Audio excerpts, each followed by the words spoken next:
Het eerste verhaal, Roelof, hebben we nog naar rieden. Dat is Justina van Baal. Kist u haar nog? Justina van Baal, is dat die vrouw van wat ik denk dat ze van is?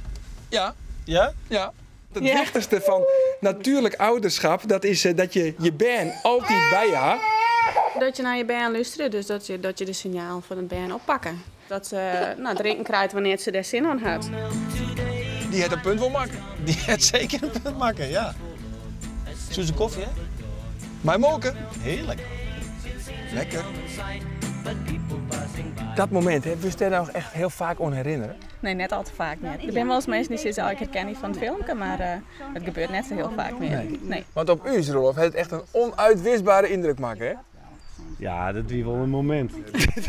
Dat is wel een primeur, dat hebben we nou te pakken, ja. Wat me wel rekken is hoe veroordelend mensen wezen kunnen en vooral op social media. Ja. Het is heel zwart-wit, hè?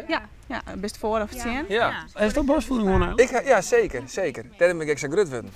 En sterk. Ja, en Do? Ik net. Precies. Stel je voor, hè, dat we volgend seizoen, dan nodigen we daar weer uit, hè? Ja. Zo is het dan weer, man? Als Fiore weer doorskrijgt? Dat zij doorskrijgt, ja zeker. Jazeker? Ja.